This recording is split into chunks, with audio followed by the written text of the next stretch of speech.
So today we're taking a look at the Luke Skywalker and Imperial Stormtrooper disguise. So let's check it out.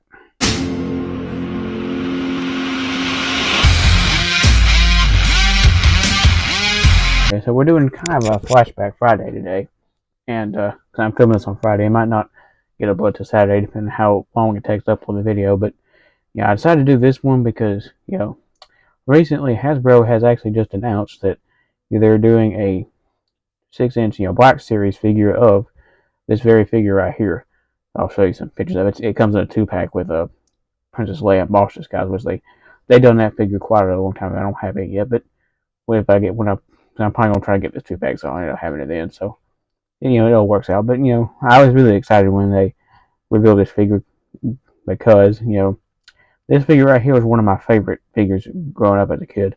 I remember seeing this on the back of one of those Pirate Force 2 line ones from the Shadows of the Empire line. I can't remember what figure it was. Maybe in the Boba Fett and IG-88 2-pack. I remember seeing it on the back of either the card or the comic book that came with it. But I remember as soon as I seen that figure on there, I knew I had to have it, so I ended up getting it. Now, unfortunately, I don't have the packaging because that likely got thrown away a long time ago. I might still have it. I'm not 100% for sure. I got a big stack of old Kenner cards and stuff somewhere, like mini Star Wars, like vintage collection cards. So it may be in those, but I'm not 100% for sure. I didn't have time to go down and look for it. I have no idea what box they're in. So let's get into the accessories.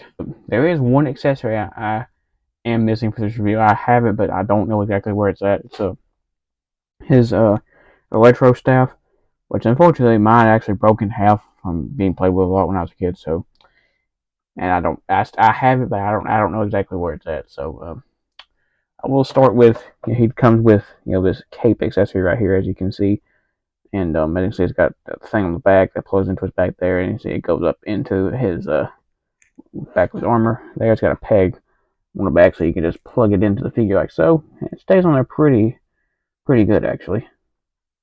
Helps kind of complete the look of the figure. So the next accessory is this awesome helmet that he comes with.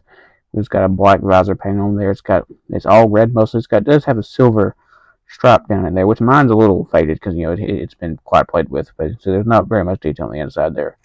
But you can fit this over his head like so, and as you can see, it helps also complete the look of this figure. Now, the only problem I have is his neck there because of the head they used, and I'll get into how they could have probably fixed this problem here in a minute, but that's what it looks like with helmet on. Now, you got it kind of like this, so you don't see it as much, but still, that looks really cool.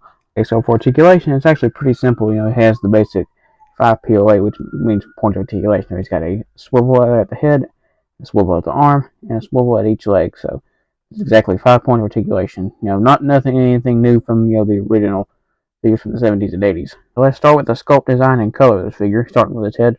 We'll have to remove his helmet, so I'll do like a face reveal. So take that off. You have the face of Luke Skywalker, which is a very generic Luke Skywalker head they made like way back early in the Pirate Force 2 line, and it has a decent likeness to Mark Hamill. Yeah, the way he appeared in A New Hope and the other early Star Wars movies, and so it's not not as good as some nowadays, but for back then it was actually pretty good. And he's got kind of like a blondish color in his hair. He's got piercing blue eyes there, as you can see. And the details around his head there, as you can see, go to the back. And so going down, he's got this really cool red armor on. Now, this particular Crimson Guard, or not Crimson Guard, I mean Imperial Guard armor. Crimson Guard is G.I. Joe. He does kind of look like a Crimson Guard though, but this particular armor comes from Shadows of the Empire comic books, and this Imperial Guard was stationed on Coruscant because this Imperial Guard was not seen in movies or anything like that. It's just strictly comic book material. But it looks really cool though. It'd be awesome if they could put this in the movies somehow, because this is a really good design of armor and stuff. And he's got the Imperial logo on one shoulder, just not on the other.